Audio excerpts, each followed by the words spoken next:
नमस्कार दोस्तों, स्वागत है आपका आपके अपने YouTube चैनल हिंदी पाठशाला बाई आर के में। आज मैं लेके आया हूँ यूपी टेट के 30 महत्वपूर्ण और धमाकेदार प्रश्न जो 100% नहीं 1000% एग्जाम में आ सकते हैं। तो बच्चों, पूरी वीडियो शुरू से अंत तक ज़रूर देखना और जब वीडियो पसंद आए लाइक, शेयर और कमेंट ज़रूर करना। तो शुरू करते हैं। ये जो प्रश्न है यूपी टेट हिंदी पिछले वर्षों के 30 महत्वपूर्ण प्रश्नों को रखा है। अगर आप लोगों का प्यार ऐसे ही बना रहा तो मैं 30 प्रश्न और लेके आऊँगा। इस तरह से 30 प्रश्नों की हम एक श्रृंखला चलाते चलेंगे और ये गारंटी देता हूँ ये बहुत ज़्यादा महत्वपूर्ण प्रश्न होने वाले हैं। तो देखते हैं। पहला प्रश्न नंबर 1, कवि का स्त्रीलिंग रूप क्या होगा? तो कवि का स्त्रीलिंग रूप होगा ऑप्शन ए कवयित्री, बी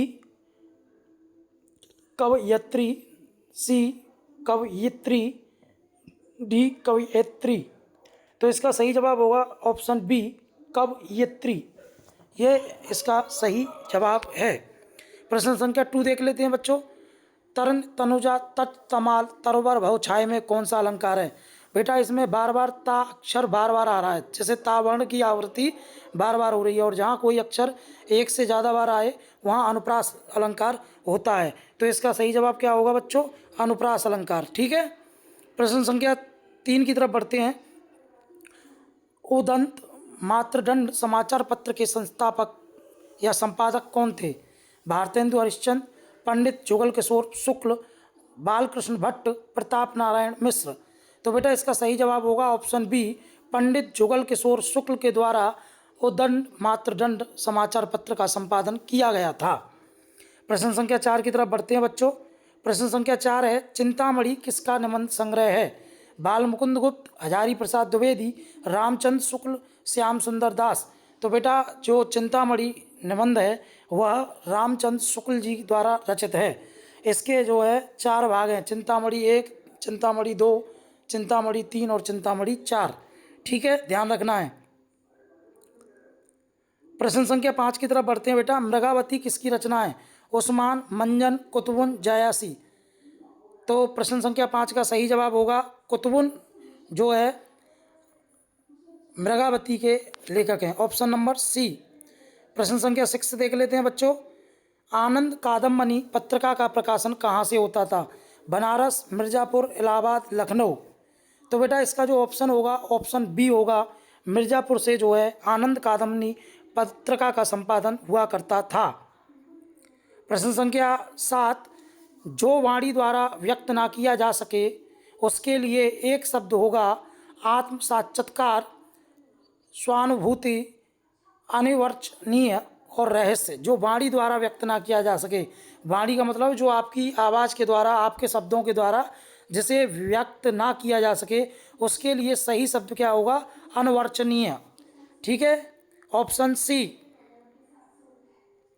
आचरण की सभ्यता किसका निबंध है? आचरण की सभ्यता ये आपने 12th क्लास में पढ़ा होगा। यूपी बोर्ड वाले बच्चों की बात कर रहा हूँ मैं। अगर अदर किसी बोर्ड के हैं तो उन्होंने ये नहीं पढ़ा है, लेकिन जो यूपी बोर्ड वाले बच्चे हैं उन्होंने इस निबंध को 12th क्लास में पढ़ा है। तो इसके जो लेखक होंगे बेटा वो होंगे सरदार पूर्ण सिंह, ऑप्शन बी। ठीक है, आचरण की सभ्यता के लेखक है सरदार पूर्ण सिंह। भूषण किस काल के कवि थे?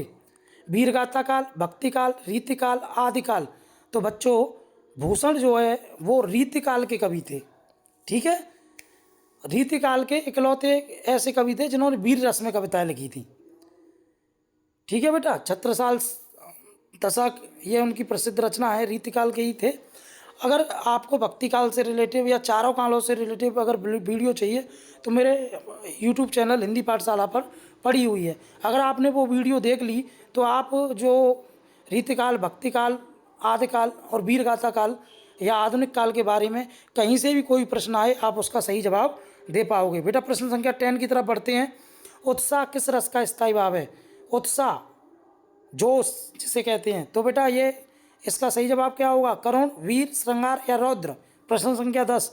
तो बेटा इसका सही जवाब होगा वीर रस का स्थायी भाव उत्साह होता है। आगे बढ़ते हैं बेटा प्रश्न संख्या 11 की तरफ।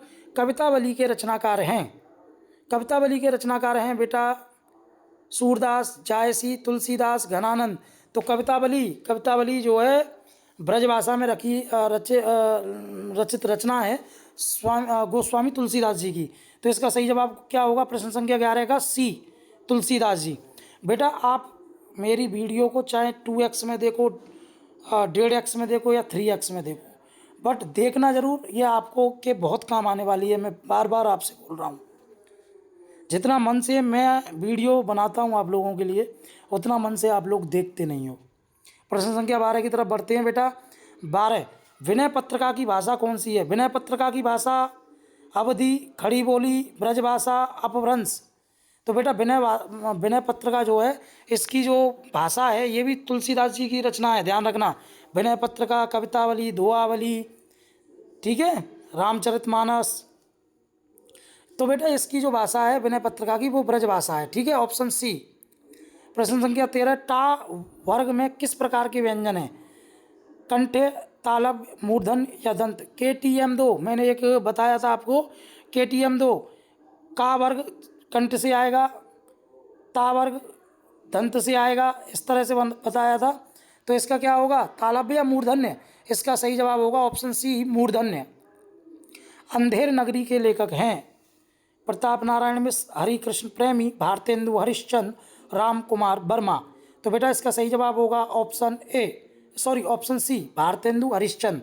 अंधेर नगरी, चौपट राजा, टके शेर भाजी, टके शेर खाजा, ये आपने पढ़ा होगा 5th में, 6th में, 7th में, 8th में नाटक आता था। नाटक किताबों में नाटक लिखा हुआ है 2। हाँ, तो ये रचना किसकी है? भारतेंदु हरिश्चंद्र जी की, ठीक है। प्रश्न संख्या 15 की तरफ बढ़ते हैं। आदिकाल में पहेलियाँ लिखने वाले कवि थे। आदिकाल में जगनेक, खुसरो, सरहपा, गोरखनाथ। तो बेटा इसका सही जवाब होगा खुसरो। अमीर खुसरो इकलौते ऐसे रचनाकार या लेखक हैं जिन्होंने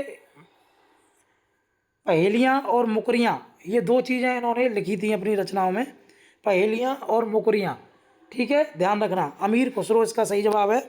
खुसरो का पूरा नाम भी पूछ लेता है तो अमीर खुसरो नाम था, ठीक है। प्रश्न संख्या 16 की तरफ बढ़ते हैं। पेड़ से बंदर कूदा वाक्य में कौन सा कारक है? देखो, जहाँ कोई चीज़ एक बार निकल जाए और फिर वापस आ जाए, वहाँ करण कारक होता है। जहाँ एक बार चीज़ कोई निकल जाए और वो वापस ना आए, वहाँ जो है अपादान कारक होता है। जैसे मान के चलिए, मैंने कहा मैं पेन से लिखता हूँ, तो मैं पेन से आज भी लिख रहा हूँ, कल भी लिखूँगा, तो इसमें कौन सा कारक होगा? करण कारक होगा। लेकिन मैं कहता हूँ मैंने बाण से तीर चलाया, अब मैंने बाण से तीर चला दिया, तो क्या वो तीर वापस आ जाएगा? नहीं आएगा। तो पेड़ से बंदर कूदा अपादान कारक होगा।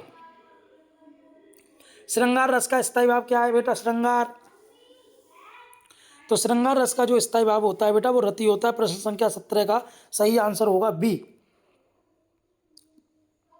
निम्नलिखित में से तद्भव शब्द है। तद्भव का मतलब होता है ऐसे शब्द जो संस्कृत भाषा से हिंदी में आए और हिंदी में ऐसे शब्द जो है बदल गए, चेंज हो गए, परिवर्तन हो गया, ऐसे शब्दों को हम क्या कहते हैं? तद्भव शब्द कहते हैं। तो भ्रमर, ये तो तत्सम है। अग्नि तत्सम है। मस्तक, ये भी तत्सम है। मछली जो है वो तद्भव होगा। Option D. 18वें प्रश्न का ऑप्शन डी। 19वां प्रश्न देख लेते हैं। चौपाई छंद के प्रत्येक चरण में कितनी मात्राएं होती हैं? बेटा चौपाई छंद के प्रत्येक चरण में 16 मात्राएं होती हैं, ठीक है। हाँ, 16 मात्राएं होती हैं। तो सही जवाब क्या होगा? बी। प्रश्न संख्या 20। तेरी बर्छी ने बर छीने हैं खलल के में कौन सा अलंकार है? तेरी बर्छी ने बर छीने हैं खलल के। तेरी बर्छी ने, रूपक, अनुप्रास, श्लेष, यमक।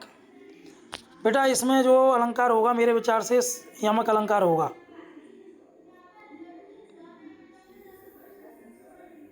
ठीक है, ऑप्शन डी। 21वें प्रश्न को देख लेते हैं। सूर्य का पर्यायवाची शब्द नहीं है। सूर्य का पर्यायवाची दिनकर है, दिवाकर है, अंशुमाली है, यामिनी जो है वो सूर्य का पर्यायवाची नहीं है। यामिनी जो है वो नदी का पर्यायवाची हो सकता है। शुद्ध वर्तनी का चयन कीजिए। तो तो इसका सही जवाब होगा ऑप्शन बी, अस्पष्टता। प्रश्न संख्या 23, का वर्ग वर्ण किसके योग से बना है? क प्लस आ। तो हलंत वाला क और प्लस आ से मिलकर बना है क। ठीक है। अष्टछाप के कवि नहीं है, नाभादास हैं, कृष्णदास हैं, परमानंद दास नहीं, परमानंद दास, नंददास। बेटा परमानंद दास नहीं है, नंददास तो है अष्टछाप कवि में। क्या नाभादास नहीं है? हाँ, ऑप्शन ए नाभादास नहीं है, सही है, सही है। उत्कर्ष शब्द का विलोम लिखिए। उत्कर्ष, उत्कर्ष का विलोम अपकर्ष होगा, ऑप्शन बी सही है। प्रश्न संख्या 26, अन्या से अनन्या किसकी कृति है? मैत्रेयी, पुष्पा, मृदुला गर्ग, कृष्णा सोवती, प्रभा खेतान। ये बेटा ये आधुनिक कवित्री हैं, तो इसका सही जवाब होगा ऑप्शन डी, प्रभा खेतान। प्रश्न संख्या 27, परमाल रासो किसके द्वारा रचित है? नल सिंह, नरपति नाल, चंद्रवरदाई, जगनिक। तो बेटा परमाल रासो जो है वो जगनिक की रचना है, कवि जगनिक। दुल्हन गावहु मंगलाचार, हम घर आए राजा राम भरतार, यह किसकी पंक्तियां हैं? तुलसीदास, कबीरदास, सूरदास, रैदास।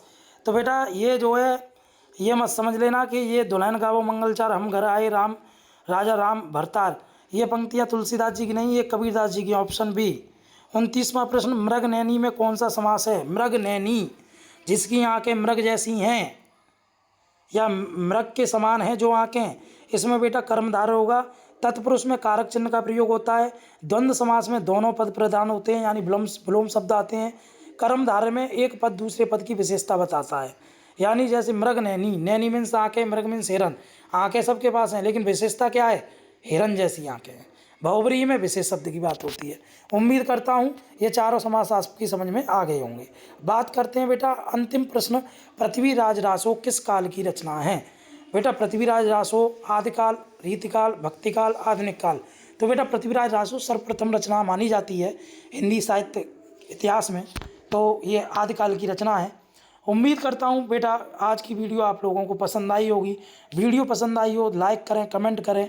कमेंट में ये ज़रूर लिखें कि एक और सीरीज़ इस तरह की लेके आएँ। अगर जब तक आपके कमेंट नहीं आएंगे मैं दूसरी सीरीज़ नहीं बनाऊँगा। तो मिलते हैं बेटा नेक्स्ट वीडियो में, तब तक के लिए आपका धन्यवाद। नमस्कार, आपका दिन शुभ हो।